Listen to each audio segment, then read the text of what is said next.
Ladies and gentlemen, boys and girls, welcome back to Basketball Conference, the ACC Football Podcast.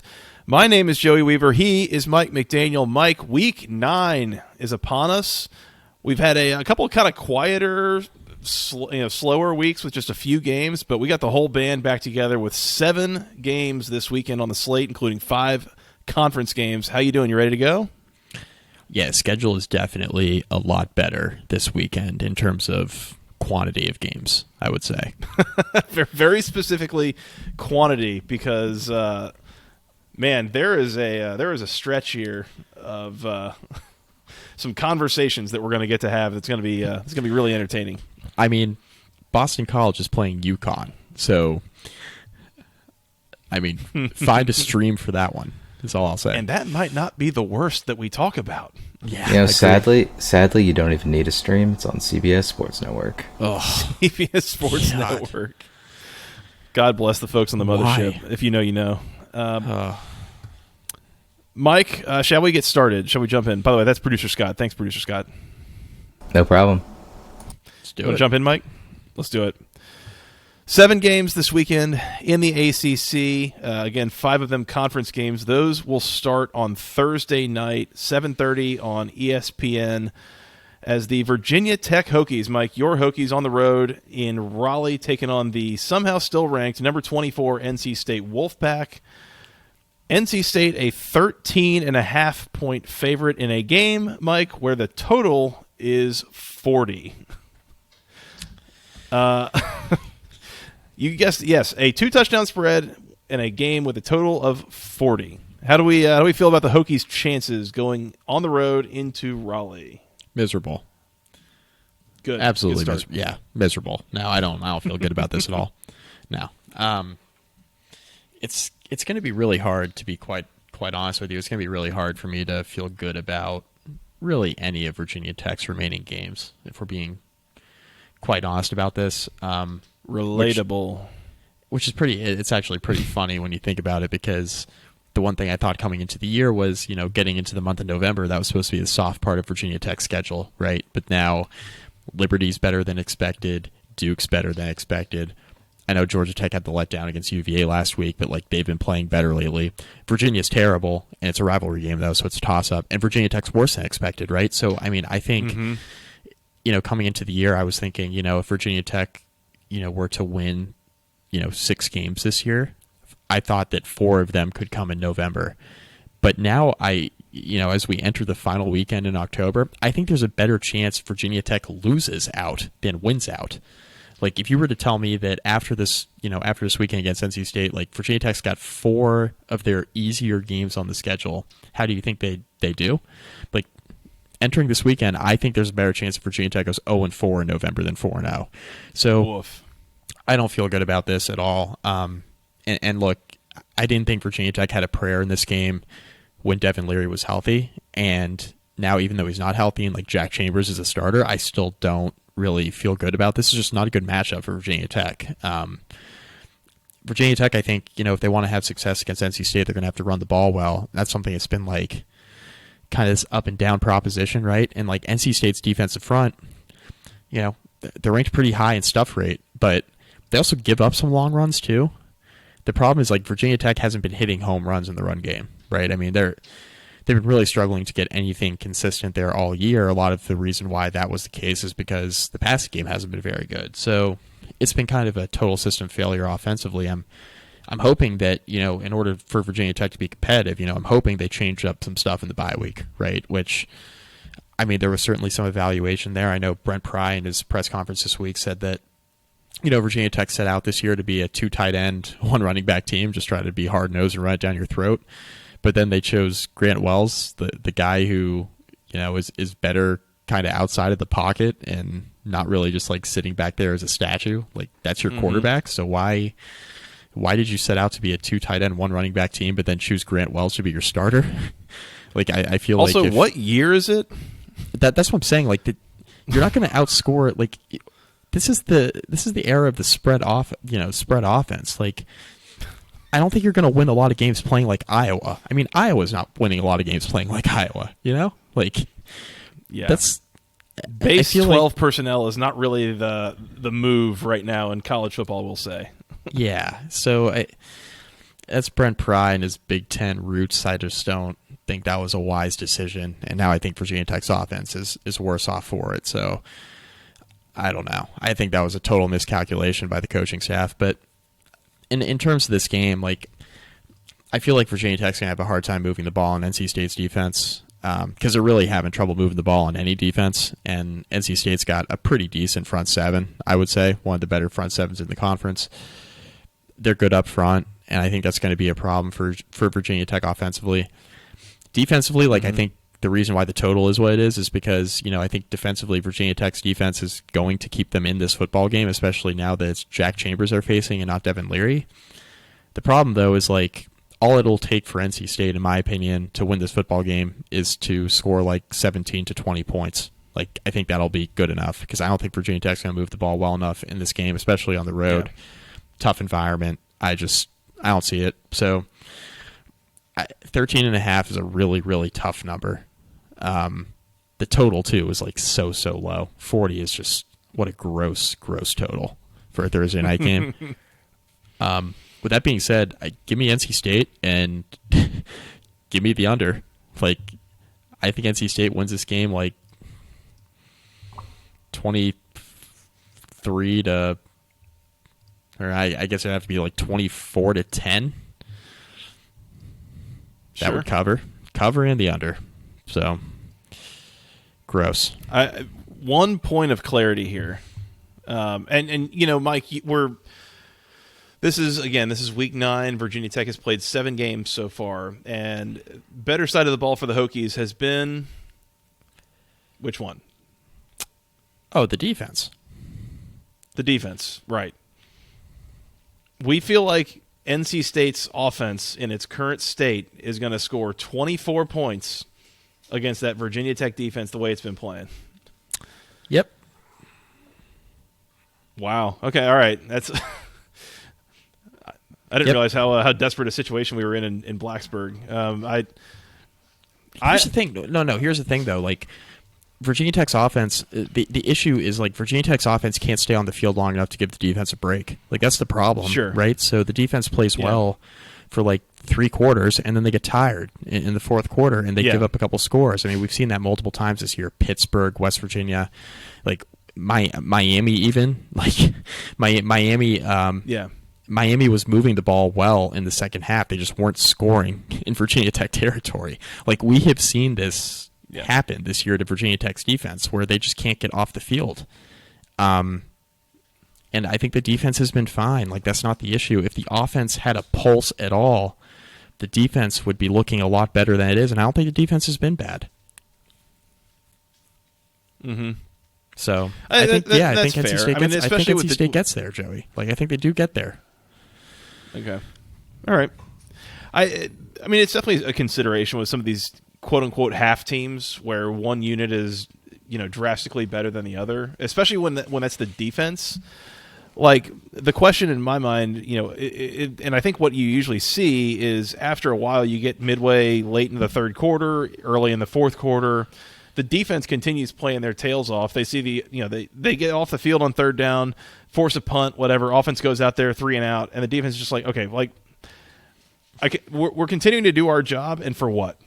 This is a waste of effort, and we're not accomplishing anything. We're not going to win the game, and eventually the dam breaks a little bit, I think. But this NC State offense, man, I am not convinced at all. They weren't great when they had Devin Leary. He's out. I don't know what the status is for Demi Sumo-Karngbe. They're banged up everywhere. The receivers have not been impressive. I just don't think that NC State is going to be able to get that much separation without a shutout. And as good as NC State's defense has been, I don't think they're going to pitch a shutout. So give me Virginia Tech and the points here. 13.5, if you look at that number, just from a pure betting strategy perspective, 13.5, that's begging you. They're giving you 14, right? That's a key number. They're begging you to take NC State.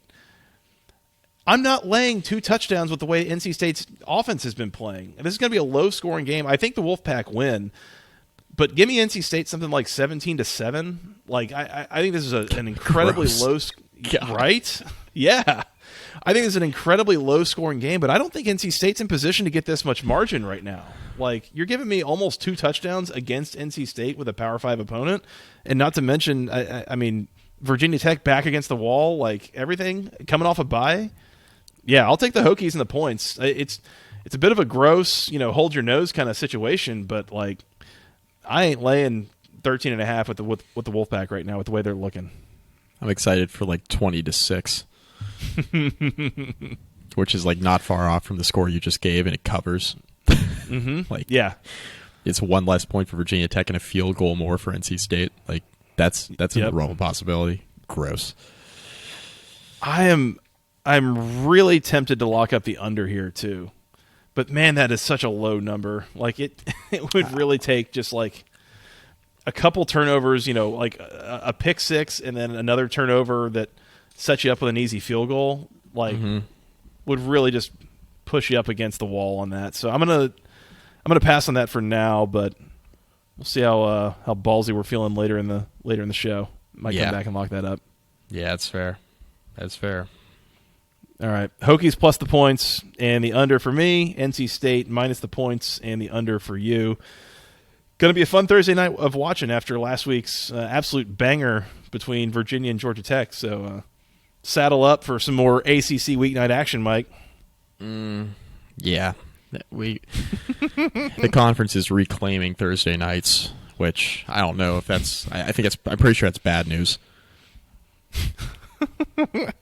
For being honest, what was it last week? The Georgia Tech Miami game was not brought to you by cocaine; it was brought to you by lewds. Yeah, break the lewds back out on Thursday night. Yeah. Oh yeah. It's gonna be an experience. All right. That's enough for Thursday night. Let's keep moving on Saturday at noon on ABC. Mike, your Notre Dame Fighting Irish on the road. I believe this is in the building formerly known as the Carrier Dome against the number 16 Syracuse Orange, fresh off a loss to Clemson, but still pretty high in the rankings and in pretty good position here. This is a 2.5 point spread I'm seeing. Syracuse minus 2.5. Total is 48 points. Mike, with the way these two teams have been playing, I think there's only kind of 2 things that might be happening here that I can think of. Number 1 is either Vegas knows something, or number 2, they're just betting on people to just look at the helmets and make their plays off of that. What do you think is happening here? Yeah, I actually put 1 pick down in the sheet, and then I just changed my mind. I'm going to go with Notre Dame here. Okay. So I'm going to show my work a little bit. This is a letdown spot for Syracuse after last week. Don't let Clemson beat you twice, right? Yes. Don't let Clemson beat you twice. Notre Dame is not very good. Notre Dame kicked the piss out of UNLV last Saturday. Offense looked good. Michael Mayer had 2 touchdowns. Syracuse has a very good defense. They should be able to contain Michael Mayer. The teams that have been able to contain Michael Mayer have shut down Notre Dame's offense because he's all they got, right? They haven't run the ball well. Offensive line has not been as good as we're used to Notre Dame having. Defensively, they've been fine. And then, Drew Pine at quarterback has been kind of up and down, right? He's kind of... his first few starts were really good, and then the last couple haven't been quite as good. Even against UNLV, he didn't look particularly, sharp. So there's a lot of reasons to like Syracuse here. Here's the thing, though. Notre Dame, I think, from a physicality standpoint and from like a player personnel standpoint, they match up with Syracuse well, and this is probably one of the few teams on Syracuse's schedule that you look at and say, Notre Dame's got like a lot more talent. The other team was Clemson. But Notre Dame has not been playing very well.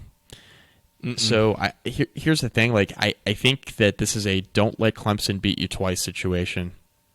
I think Notre Dame's defense, they've had stretches where they've stopped the run well this year and really forced teams to throw the ball. And I mean, Ohio State comes to mind, right? Where, C.J. Stroud never really got going in that game in the opener because he didn't have Jackson Smith and Jigba number one, but like number two, I thought Notre Dame did a pretty good job against the run in that game. But then Notre Dame's had other games where kind of the dam breaks, right? So Stanford, for example, where Stanford ran all over Notre Dame. So it's been kind of up and down, but I think Notre Dame, from a talent standpoint, overwhelmed Syracuse a bit in this game. I think Notre Dame goes and beats Syracuse in the Dome, gets a big road win that they really, really need. And I think this is more about Syracuse than it is about Notre Dame. Don't let Clemson beat you twice. That was a really emotional, hard-fought game last Saturday that they came out on the wrong side of, that they were leading for quite a while. And now you got Notre Dame coming in, and yeah, on one hand, it's Notre Dame, right? But then on the other hand, you see how Notre Dame's been struggling. They lost to Marshall and Stanford, which are two very bad teams. So yeah. I think Syracuse players could have a hard time getting up for this game, ironically. So yeah, give me Notre Dame and upset. I like the under too, because I don't like either offense particularly well, I guess. I call out. I would hope that Syracuse would not struggle to get up for this game, at least from the standpoint of, again, the helmet factor. What's the logo on the helmet? That says that's Notre Dame over there. And I say logo on the helmet. They don't have logos on their helmet. It's fine. Whatever. Don't worry about it. The point is, Syracuse knows that that's Notre Dame coming in. And one of the things I called out as we kind of introduced this game is the fact that they are playing this in the JMA Wireless Dome, the world acclaimed JMA Wireless Dome. These games, like when Syracuse played Notre Dame last, if I'm not mistaken, this was in like MetLife Stadium in New York City, like all the way across the state. I was there. Getting to play them in your home stadium feels like a big deal, or it's an upgrade, you know. And I think some of the guys that are on this Syracuse team would have been on that team the last time they played in MetLife Stadium. And so getting to play this in front of your home crowd, knowing it's a team that is Notre Dame, regardless of what their record is, who they lost to 2 weeks ago, like how bad they've looked at times, I'd like to think that Syracuse is going to avoid the letdown factor after what was, you're correct, Mike, a very emotional, kind of drawn-out loss in a game where you thought you might have actually really gone into Death Valley and upset Clemson. So that's definitely a risk, and that's definitely why I don't want to lock this up. I will say SP Plus on a neutral field would have this game Syracuse actually favored by about 1.5. Factor in home field advantage, and you figure you might be getting a little bit of value with the orange here. I'm going to take Syracuse. One of the things I think that continues to play, and I think injuries in previous years have kind of diminished the value here, but I think that they are showing their value this year with a healthy defense is the scheme that is being run. So again, Syracuse runs a 3-3-5 defense, which is fairly unique and tends to really confuse quarterbacks that are not used to seeing it on a regular basis. And certainly the first time or so they're seeing it. So do I think that Drew Pine and that Notre Dame offense, the way that they've been playing versus Syracuse running kind of a funky scheme in the way that they've been playing, I don't think that's a favorable matchup. I realize that Notre Dame, maybe the stars on the roster, there's a little bit of an imbalance there with Syracuse, but I think Syracuse is going to be able to cause a lot of problems for this Notre Dame offense with the way that they've been running. I think they're going to be able to win this game. Give me Syracuse something like 24-17. I like Syracuse in the under. I think their defense is really what creates the difference here and gets them over the hump and tries to avoid the letdown. But, again, that's definitely something in play here. And I would almost wonder about, you know, if I'm making an actual betting recommendation here, it might almost be like wait and watch the first like 2 drives for each team. Wait and see if it looks like Syracuse is slow out of the gate, looking a little sluggish, because that is really something you got to be wary of in a spot like this. Yeah, this is a live better special, in my opinion. Mm-hmm. So. I think so. All right. Anything else there, Mike? Nope. Syracuse minus 2.5 for me. Notre Dame plus 2.5 for Mike. Under 48 for both of us. 24-17, I think, is only 41 points, or is that math's right on that? Yeah. So, I think it stays under 48. I feel pretty good about that. Yeah, I feel good about the under as well. That's what I'm on. Moving on, Mike. ACC Game of the Week at noon on the CBS Sports Network. Are Boston College Eagles on the road in Hartford? Providence? Hartford, baby. Hartford. Providence is in a different state. Yeah, it is, isn't it? That's Rhode Island. That's correct. Good job, Joey. You need sleep. All right. Boston College on the road in Hartford, taking on the UConn Huskies. Boston College, a 7.5-point road favorite. Total is 44.5. Mike, you start. You start on this one. Sure. Give me UConn. We're gonna start there. Give me UConn. I'm picking UConn. UConn has not been that bad. UConn hasn't been that bad. And you know what? Let's get a little frisky. I'm gonna lock up UConn. Oh.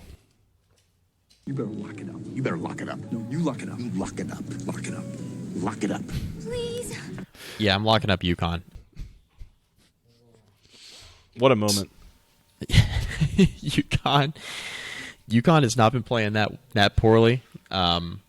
Offense has looked competent at times. Defense has not been that bad. And UConn is 6-2 against the spread this year. So this is an easy pick for me. Like BC's not running away from anybody. And you're telling me I'm catching 8.5 with a bad BC offense and UConn's defense hanging in there? Yeah. Yeah, give me the Huskies. We're locking up the Huskies. I do like the under as well here. It's not too particularly stellar offensive efforts coming up here, I would assume. So give me the under. 7.5, just to be clear. 7.5 now. Yeah, okay. Well, that's fine. I still feel good about it. So, when you're good against the spread, you're good against the spread. Locking up UConn. And they're at home. So, locking up UConn. First of all, gross. Second of all, I'm probably with you, honestly. Hell yeah. And that's mostly, Joey. That's what I'm talking about. But again, I don't know. I'm wary of this number being 7.5, which is basically begging me to take UConn, and I don't know. I don't know what to make of this Boston College team, man. Like, I don't know what they're going to do on a week-to-week basis. I feel like it's not easy to get a sense for what they're going to be and to bet them. For what it's worth, you said UConn is what, 5-2, 6-2? 6-2 against the number spread. Yep.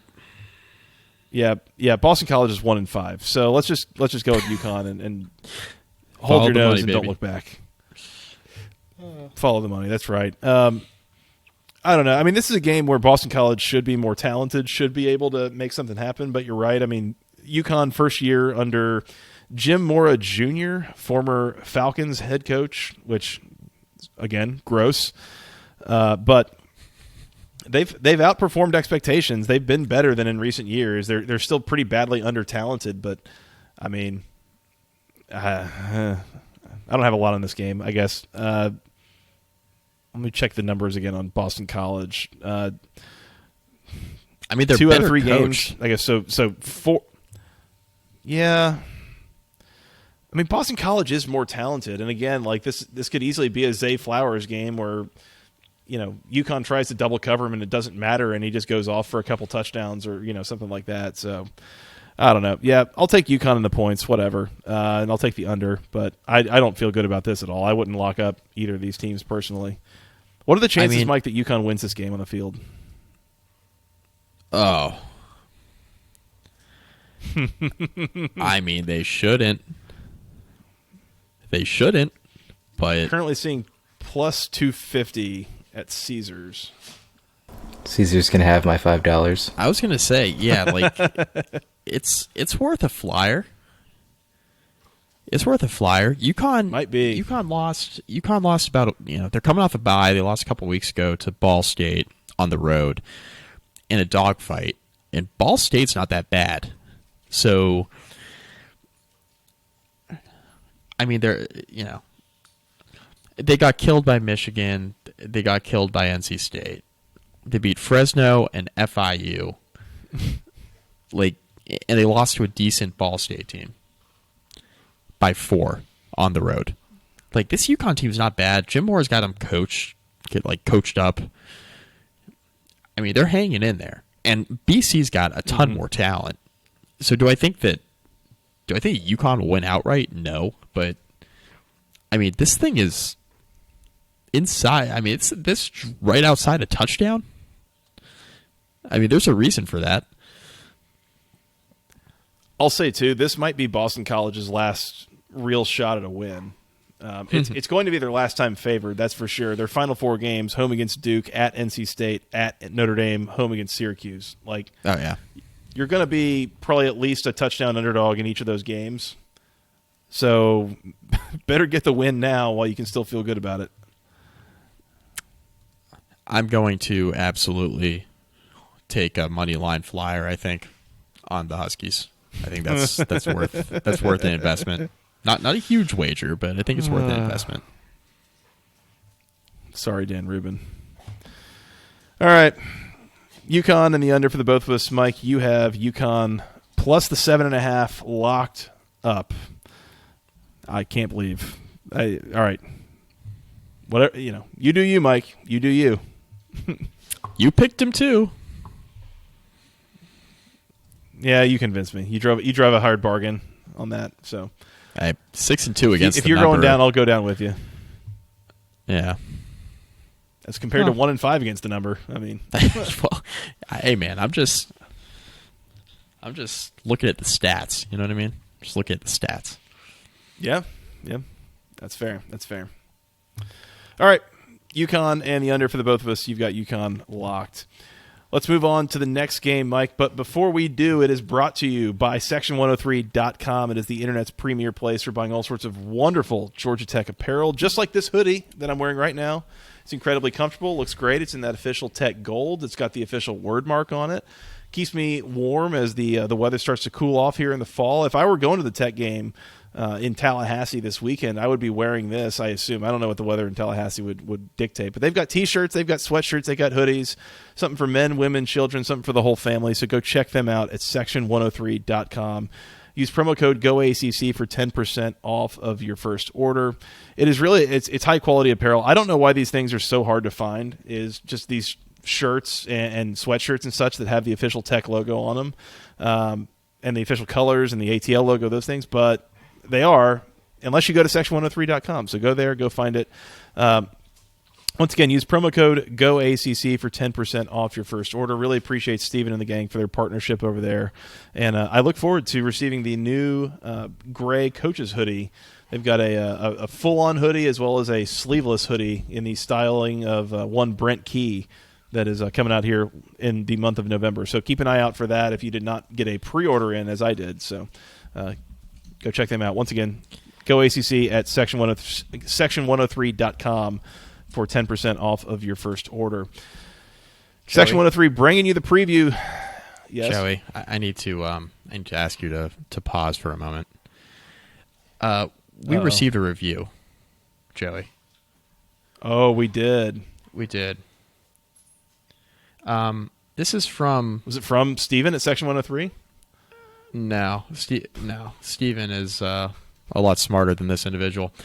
This is from... Somehow I specifically suspect that Steven did not write this.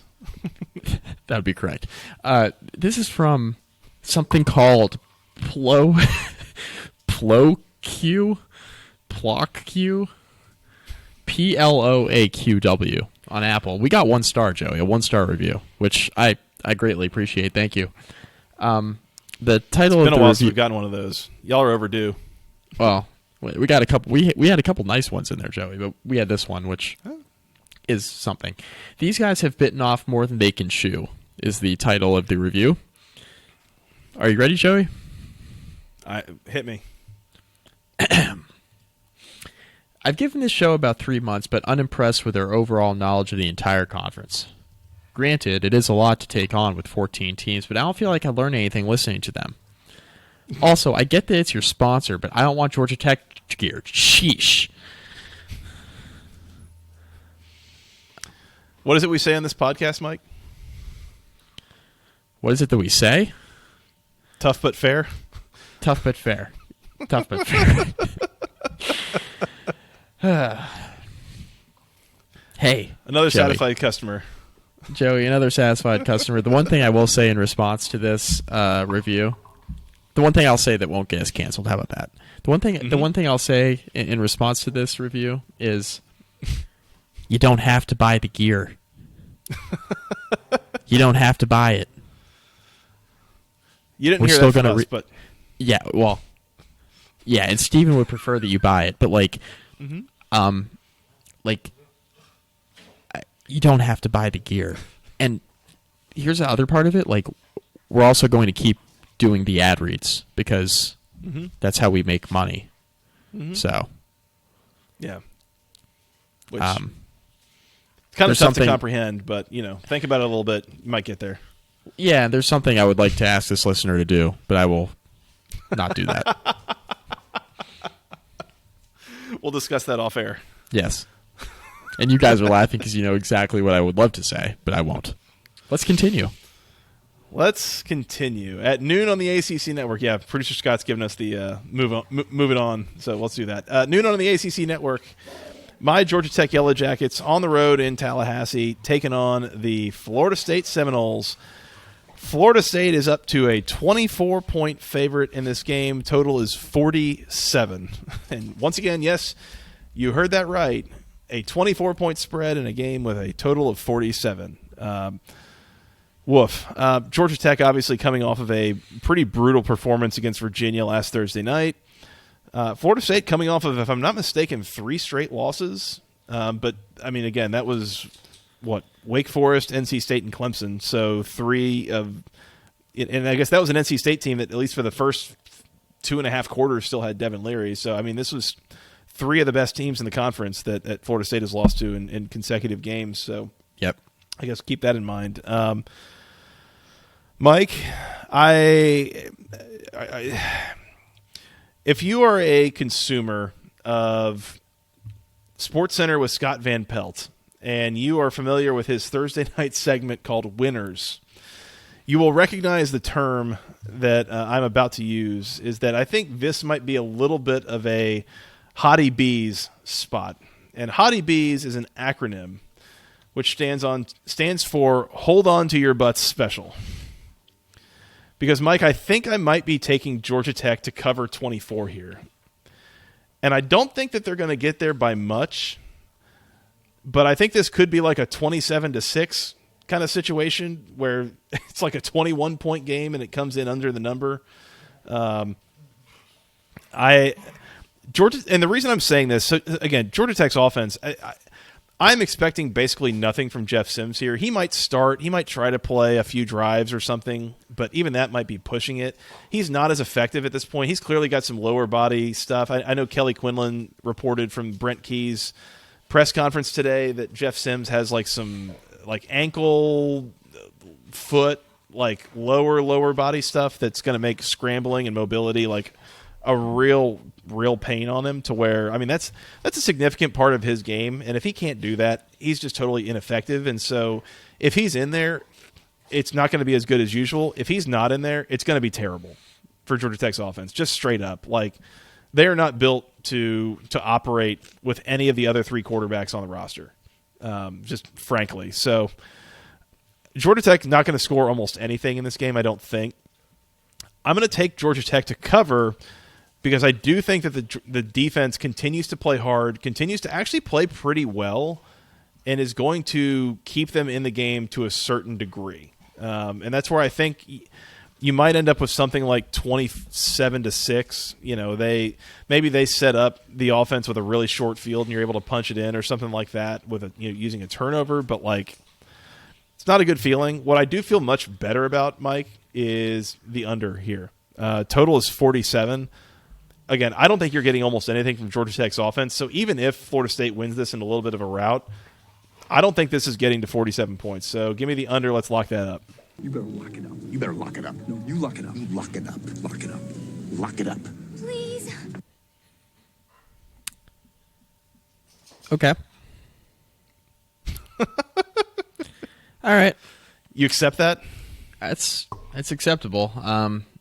Yeah, I mean, I think given the news you just shared about the possibility of Jeff Sims not playing at all, and then if he does play, it's not going to be even close to healthy. Yeah, I mean, I'm going to go with the under here, under 47. I'm actually rolling with Georgia Tech to cover here as well for the same reason you just mentioned. I think the defense is actually going to hang in there here. Now, it doesn't mean that they're going to play particularly great, but I think they'll hang in there enough to get this spread covered. Give me like Florida State 30-13, something like that, where you cover by a touchdown and you stay under, and it's never particularly close. I don't expect Georgia Tech to be in this game really at all, by the way. Like, I think Florida State jumps out early. I think that's about it. Like, I don't think this is going to go well for Georgia Tech, but I do think the defense will hang in there. And like Florida State too, they've been better offensively, but they're not like pulling away from FBS teams. They're not like exploding and just like running away from teams. It's not really happening. Right. So yeah, I mean, I think Florida State's offense has been competent. I think it does enough. We saw what Florida State did against NC State, right? They jumped out to that 17-point lead and then blew it, right? Didn't play well offensively in the second half. They've had trouble adjusting coming out of halftime. I could just see a scenario where like they jump out to an early lead and then they just kind of sit on it, and a really boring game. This has no viewing value unless you're Joey. So, how's that for an endorsement? You think I want to watch this? Hey, it's a funeral. Yeah, man. You don't have to tell me. We got a funeral Thursday night to attend to. So. I'll call this out too, Mike. This is also a small spot that you might consider betting against Florida State anyways. Do you know why? I do. They got Miami next week. Yep. Mm-hmm. Bit of a look-ahead spot. Not that game is going to be like a 2-point spread or anything like that. Speaking of funerals. But yeah, I mean, you've got Florida State in a little bit of a look-ahead spot, potentially, where they know what's on deck, and they saw what Georgia Tech looked like. They hear that Jeff Sims isn't going to play. They know what to expect here. I don't think Florida State's going to be going absolute pedal to the metal. I don't think they're going to be emptying the playbook here. I don't think they have to. I think both teams might play this as a little bit of a let's just get the hell out of here kind of game. So that just makes me think it's a low-scoring affair. So, yeah, we're locking up the under here for sure. Yep. I'm on it. I will not lock it up. Georgia Tech in the under for the both of us. I have the under locked. Let's keep moving to the Miami Hurricanes Jefferson Pilot special of the week. It's at 12:30 on ESPN3. Check your local listings as the Miami Hurricanes on the road in Charlottesville taking on the Virginia Cavaliers, the aforementioned Virginia Cavaliers. Mike, I don't know why we keep doing this. Miami is a 2.5-point road favorite in this game. Total is 47.5. We're taking Virginia here. No, we're not. Why is Miami laying points? Just stop. No. Virginia is awful.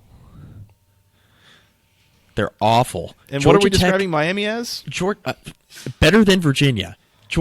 Listen, Georgia Tech should have won that game against UVA last Thursday. They should have won that game.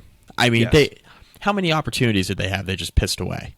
I mean, they should have won that football game, right? I agree. UVA didn't exactly go out and win that, right?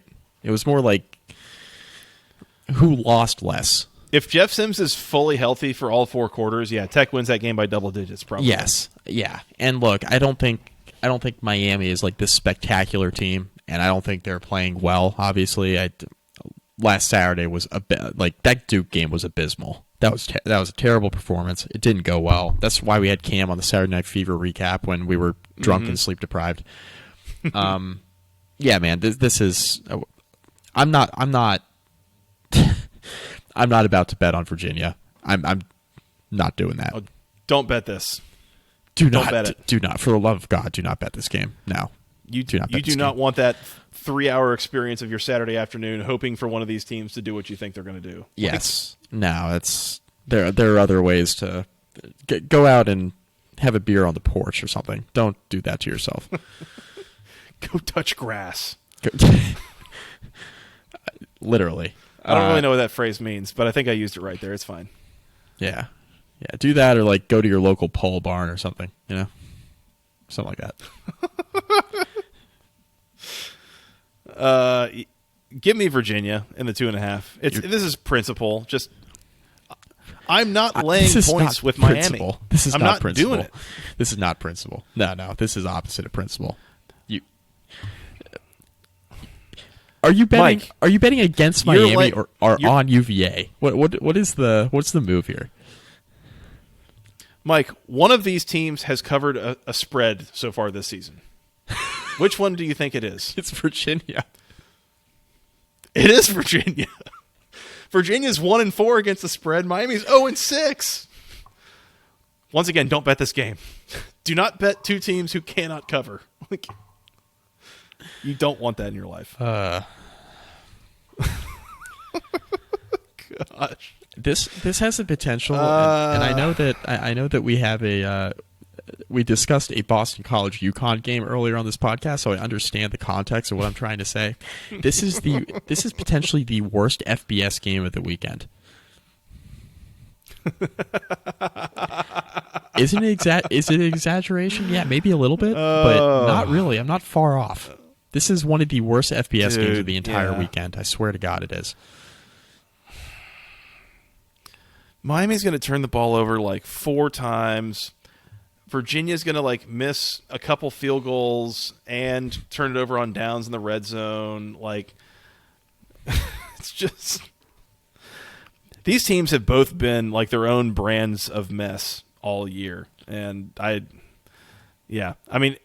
fans of each team maybe watch it, but I cannot recommend betting it. Give me Virginia in the under. I think somebody wins this game 20-17, and I guess if I'm taking Virginia, then let's just say the Hoos get the win at home. Miami also, by the way, something that Cam kind of alluded to on the recap, which, by the way, if you haven't listened to our 2-hour Saturday Night Fever recap episode, I listened back to the first half of it or so today. I thought it was pretty entertaining. I thought it was fun. So go listen to that if you haven't. But one thing that Cam alluded to on there, Miami under Manny Diaz did not really have that much quit in it. Under Mario Cristobal, it kind of looks like they're a bit more willing to quit. So keep an eye out for that. And again, I'm not interested in betting Miami. They might be quitting, going on the road to Charlottesville. I don't know if they want any of it. So give me Virginia in the under. Is Van Dyke in? Do we know? Not that it matters. I mean, not that it really matters that much, but is he in? Yeah. I mean, because... Yeah, I don't know. Yeah, because, if he's not in, Miami is going to start not Jeff Garcia, not Jerry Garcia, and certainly not Steven Garcia. They're going to be starting Jake Garcia at quarterback. And they would rather have any of those 3 guys I just mentioned. Jerry Garcia doesn't even play football. Latest I could find is Tyler Van Dyke is doubtful for Saturday. Latest I could find. Well, give me the under. I'm on the under here, by the way. I don't think I mentioned that. I'm on the under. You can't pay me to bet the over here. If I felt good about Virginia, actually finishing drives from time to time, I would actually be interested in putting money on Virginia here. But they have so consistently just screwed around in the red zone and get a few first downs and then stall out or get a couple bad penalties or have a badly timed turnover. It's the inconsistency, I think, with Virginia that is really biting them in the ass all year. So I see no reason that won't continue here, and maybe it'll resolve itself by next year or something. And I know I'm sure they're. I know we have a pretty decent UVA contingent that listens to us, and I know they think I keep picking against UVA because I'm a Hokies alum. I'm here to tell them that they would be right. That is correct. Specifically. No, I'm just kidding. I'm kidding. I just think they're very bad. They're bad. They're really bad. Now, Miami's awful too, but Virginia's so bad, man. Mm-hmm. I mean, that Georgia Tech team's not very good, and UVA probably should have lost that game by 2 scores. I don't see it.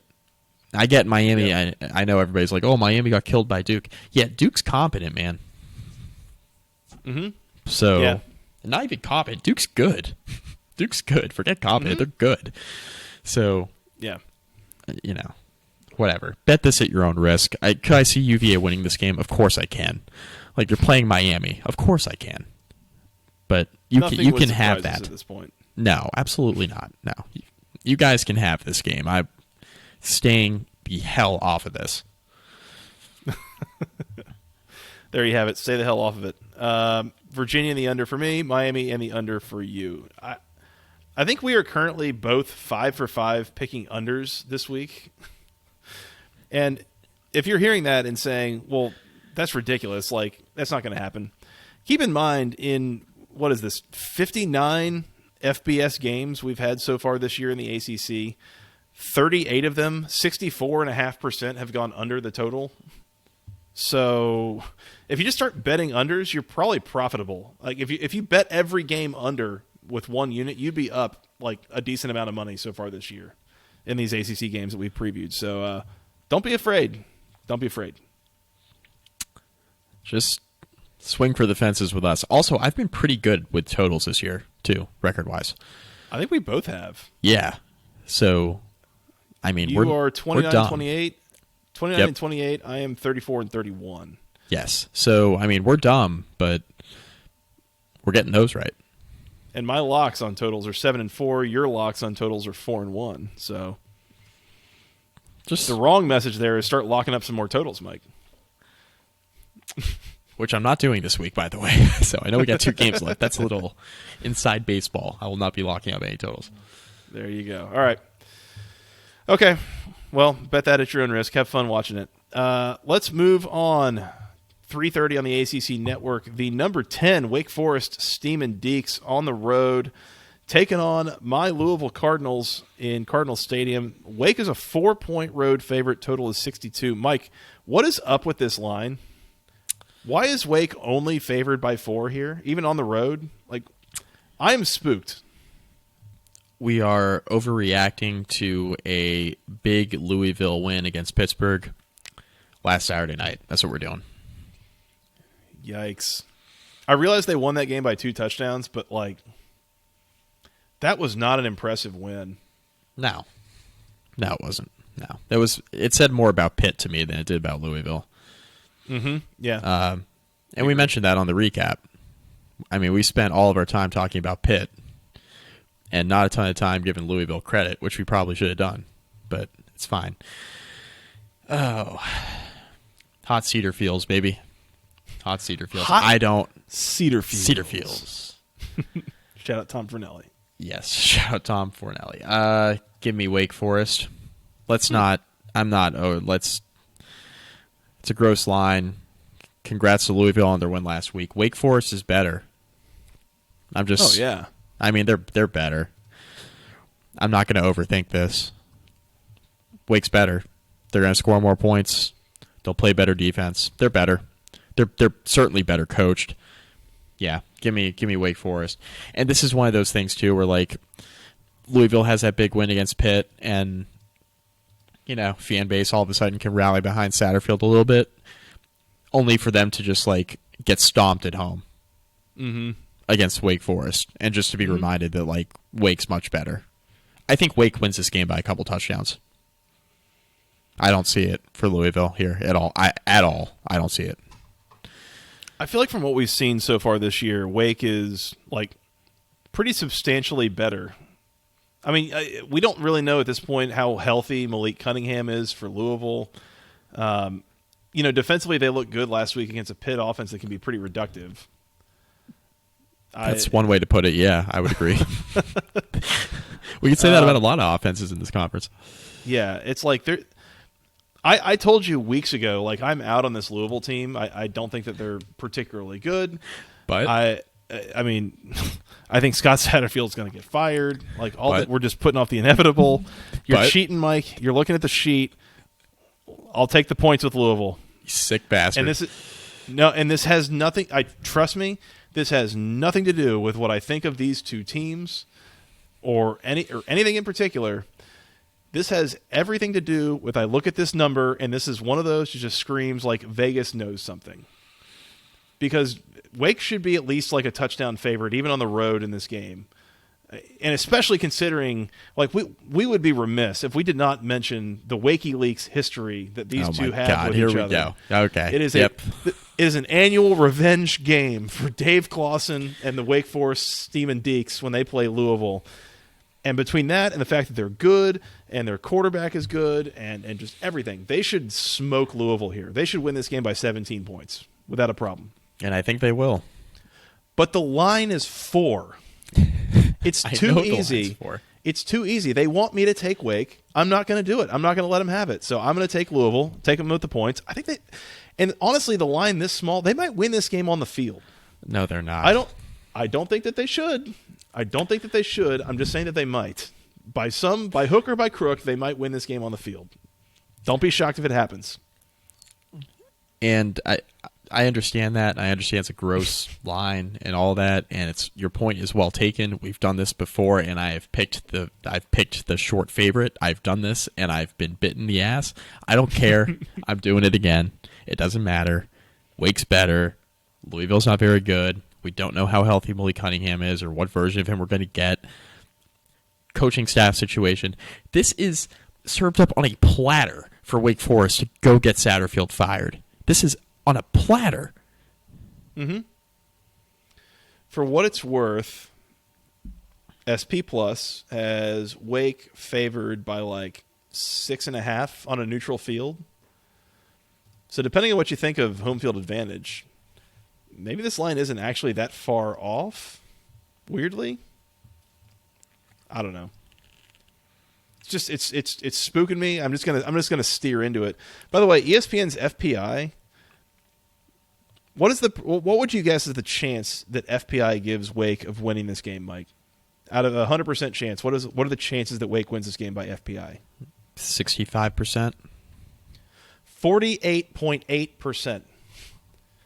FPI thinks Louisville should win this game. Like I can't explain it. I don't understand it, but that's where we're at. So give me Louisville plus the 4, and I don't know.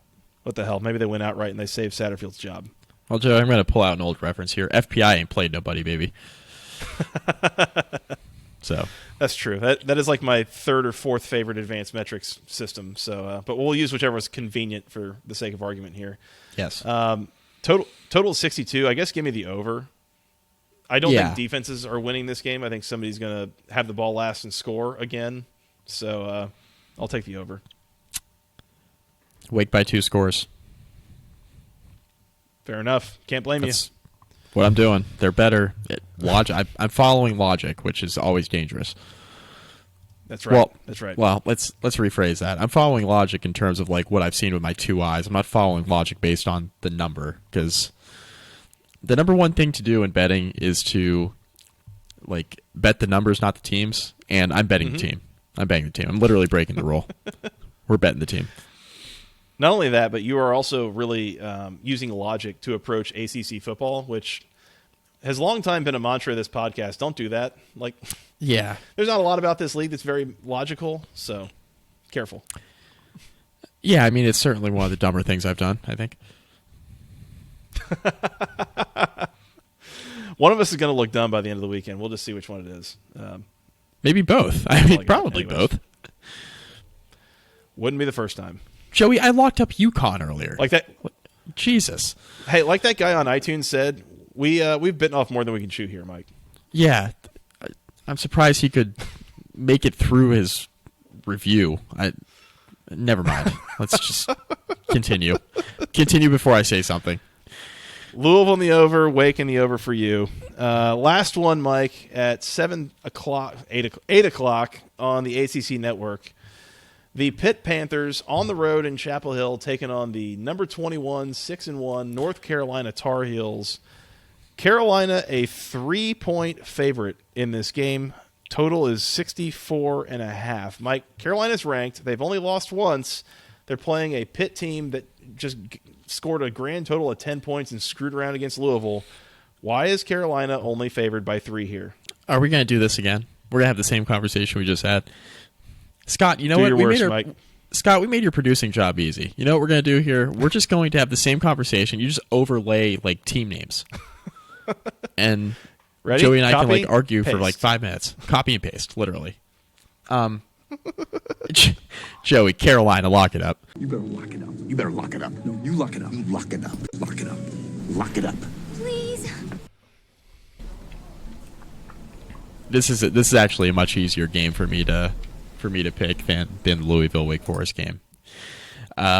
This is easier because Carolina can turn this into a track meet, and Pittsburgh can't.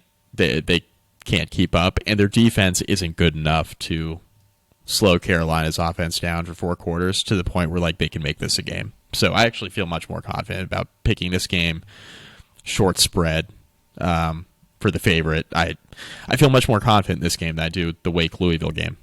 And Carolina's defense has been bad all year. You know, could Pitt like conceivably have like an Izzy Abanikanda game where like he runs for like 300 yards like he did against Virginia Tech, and like all of a sudden Pitt's shortening the game. They're keeping it out of Carolina's offense's hands. Like that's the way for Pitt to win, right? Like keep it out of the hands of Drake May and run the football well and do all those things. I get it, but like Carolina can do some things through the air and score quickly, and like Pitt can run the ball and try to do their thing. I'm not picking Pitt after what I just saw last Saturday. Nope, not doing it. Absolutely not doing it. And wouldn't recommend it. Am I breaking a rule, Joey, by the way? Am I breaking a rule if I do a third lock? Am I breaking a podcast rule? We have etiquette here. That was silly. We don't have rules, etiquette, none of that.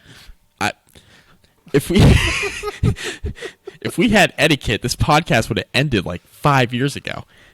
Joey, I got another lock at least for 3 you. stars from that guy in the review. Yeah, that's right. Good for him for making it through spelling everything correctly. Joey? Except his username. Yeah, correct, yeah. Yeah. Pronouncing that was Go, difficult. Mike. Carolina. Lock something else up. Carolina, lock. I'm locking the over up too. It's a Carolina game. We're locking the over. You better lock it up. You better lock it up. No, you lock it up. You lock it up. Lock it up. Yeah, Lock it up. soundboard's still broken. Please. Good. Yeah. All right. Carolina, locked, over, locked. We're not wasting any time here. I actually kind of agree with your lock there, Mike. Oh yeah. I'm Which not one? gonna lock it up myself. Not gonna lock it up myself. But I agree that this goes over. I think. I am a little nervous about Pitt's rushing attack, kind of slowing this game down, basically, kind of limiting the possessions a little bit. But even then, like Carolina's offense, they can crack out touchdown drives in like 90 to 120 seconds, basically. Like it doesn't take them much. Right. So I don't know that anybody's really going to limit possessions that much against them in any case.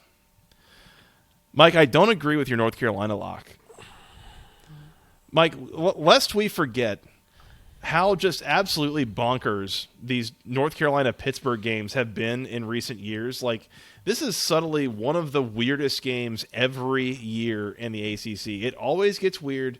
Last year was that game that it was at Heinz Field, RIP, and it was the game with, again, Heisman finalist Kenny Pickett, and it went into overtime in like a monsoon. I think UNC had the lead. I don't think UNC ever trailed in regulation, if I'm not mistaken. Weird back and forth game, all that stuff. It just give me Pittsburgh. Give me the Panthers. I realize how bad they looked last week against Louisville. I realize that they are disappointing in everything. As I saw this line, and I knew immediately, once again, somebody knows something because it doesn't make sense. But if I'm going to lean into it, I try to make sense of it. So there's two things I think to make sense. On offense, once again, have we seen North Carolina's defense? If we were to set a... Is Pitt going to actually slow down the game if they run the ball? Maybe not. And that's Right. what I was going to say is like Right. if we were to set a player prop for Izzy Abanikanda rushing yards, what would you set it at? Like 172 and a half or something? Like Who on North Carolina is tackling Izzy Abanikanda Yeah. a few times a drive? Like, that's not happening. Like, he might just slice and dice him all night long. So there's that. And so Pitt might well be able to score with North Carolina without having to throw it all that much. Like, as ridiculous as Carolina's defense has been, even Pitt's offense might be able to put up a big number here. And that's why I like the over, number one. Number two, the other thing that I wonder about, and I think will become a thing if we are sitting here on Saturday night or Sunday night talking about Pitt winning this game, I think one of the pieces of that will be Pitt's defense in the scheme. The fact that Pat Narduzzi loves, with his secondary in particular, to play press coverage. And they are going to get up in the face of North Carolina receivers all night long and make Drake May make uncomfortable throws while facing a pretty ferocious pass rush.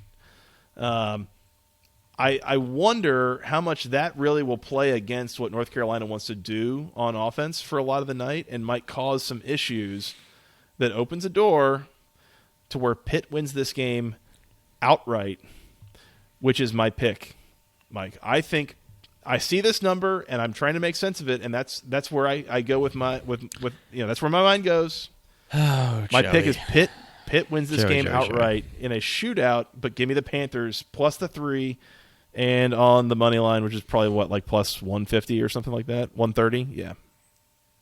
Alternatively, you could just like buy a cheeseburger and not bet this game on the money line. Like, I could go touch grass. You can go touch grass. Still confident I'm using that phrase right. I don't know. You're a lot more confident in Pitt's secondary than I am.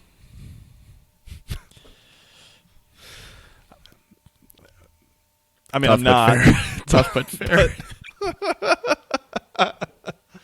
Fair enough. All right, yeah. I mean, again, this is just totally like steering into it. If I had to lock something in this game, I do think it's the over, because I do think that Pitt's going to be able to run the ball at will, and North Carolina seems to be able to score on basically anybody at this point. So, not that Pitt's defense has really been particularly special this year. So, I think there's going to be a lot of points here. 64.5 the total. I'll take the over that. Why don't you lock it?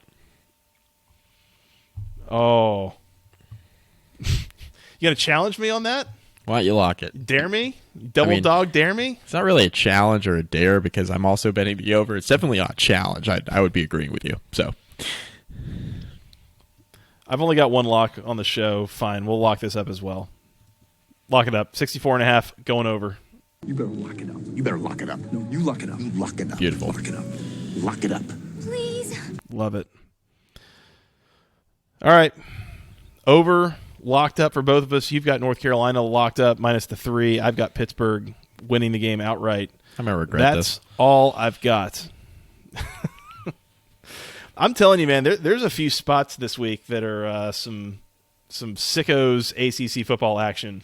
And there's 7 games. That sounds like like you said to start off the show. Like you said, the quantity is there. The quality, not consistent throughout.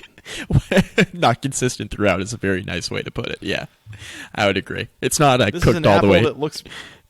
Oh, okay. Let's go with your apple analogy It's an apple first. Let's it's start with pretty that. good for 3/4 of it looking pretty good. Then there's like a quarter of it that's pretty bruised, and it kind of goes throughout. I think there might be a worm on the inside. Yeah, that's what we're looking at here.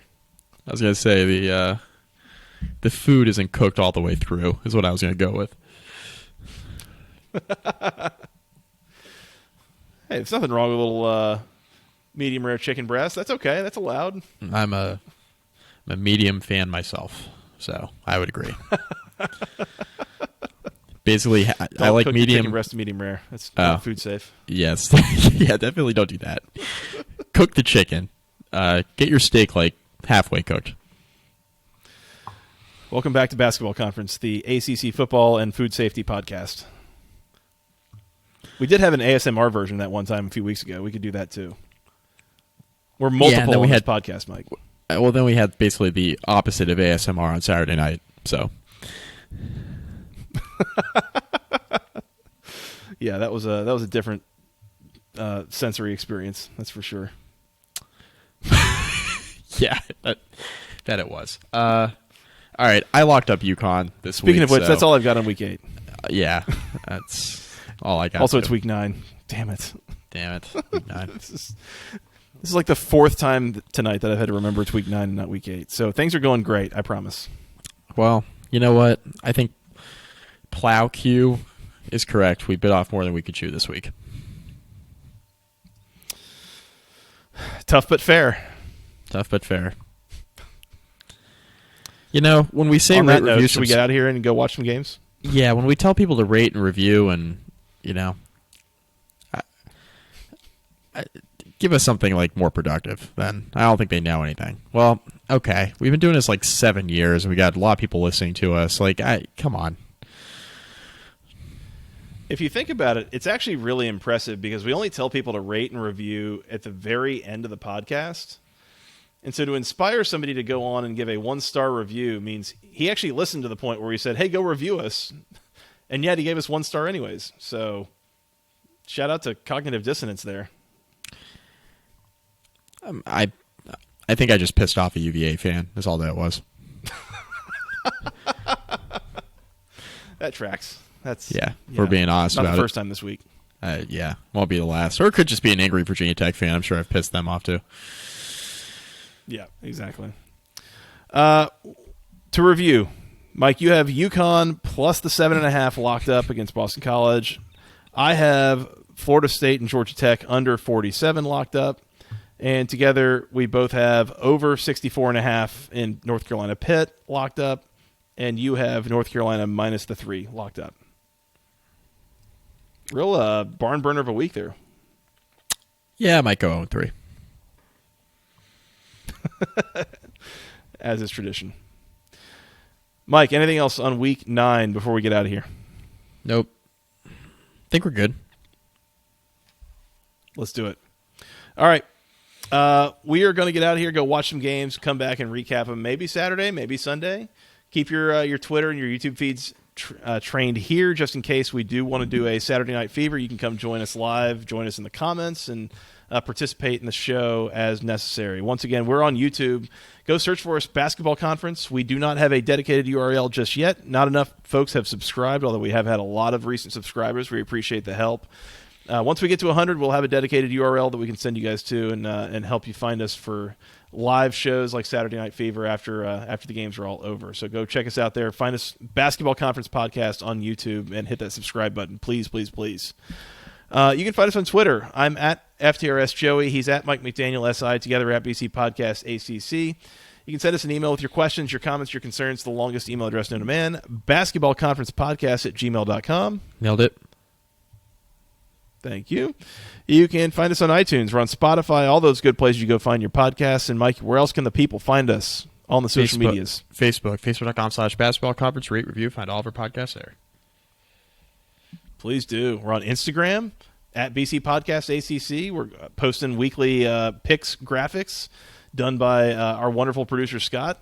He's joined us for like 6 weeks and made us a million times better than we ever were for like the first 6 years of this show. So that's been a positive addition. Huge. We appreciate the support from him. Huge. Mike, anything else? Did I forget anything? You did not. I think we're good. Scott, anything else? One last thing. If you have any suggestions for short view content, we're putting together different shorts and Instagram clips. So let me know. Hit us up. All right. Appreciate it. You guys enjoy the games. We will talk again soon. Yep. All right. Well, until then, for Mr. Mike McDaniel, producer Scott, I am Joey Weaver. Thank you guys so much for listening. Enjoy the games. We'll talk to you again soon. And until then, go ACC.